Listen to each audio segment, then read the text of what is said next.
भाग बड़ा तो राम भज, वखत बड़ा तो कछु दे, अकल बड़ी उपकार कर, देह देरा फल है।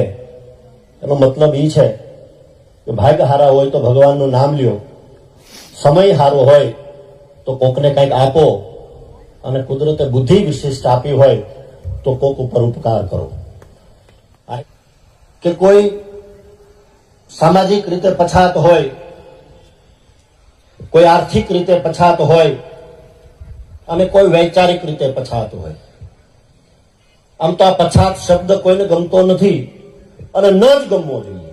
એટલા માટે ન ગમવો જોઈએ કે આજે સમગ્ર વિશ્વ અને સમગ્ર દુનિયા ક્યાં પહોંચી છે ત્યારે આ પછાત શબ્દ કોઈને ન ગમવો જોઈએ અને નથી જ ગમતો.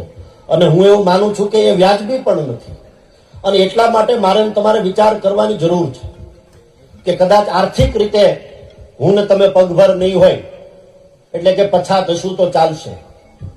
કદાચ સામાજિક રીતે પણ સમાજની એકતા નહીં હોય, હું એમ કહું છું ચાલશે. કદાચ કોઈ સહમત નહીં થાય તેમ છતાં પણ હું એમ કહું છું કે કદાચ સામાજિક રીતે પણ એકતા ન હોય ને કદાચ આ નથી જે ગમતો શબ્દ હોય તો ચાલશે. પણ વૈચારિક રીતે એટલે કે માનસિક રીતે પછાત શબ્દ જે છે એમાં મારો સંપૂર્ણપણે વિરોધ છે કે છેવાડાનો માણસ પણ વૈચારિક રીતે બૌદ્ધિક રીતે પછાત ન હોવો જોઈએ.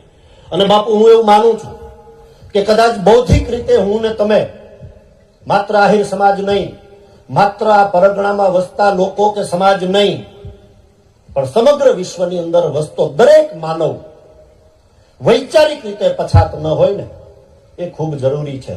અને હું એવું માનું છું કે જો માત્ર વૈચારિક રીતે હું ને તમે પછાત ન હોઈએ તો કદાચ સામાજિક રીતે હું ને તમે આગળ જઈએ કે ન જઈએ, આર્થિક રીતે હું ને તમે કદાચ પગભર થઈએ કે ન થઈએ એ બહુ ફરક પડતો નથી. એટલે હું એવું માનું છું કે થવાની જરૂર છે માત્ર વૈચારિક રીતે, માત્ર બૌદ્ધિક રીતે.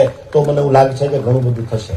અને એનું એક ઉદાહરણ મારે આપને આપવું છે. કદાચ 2, 3, 5 મિનિટ હું આપની વધારે લઈશ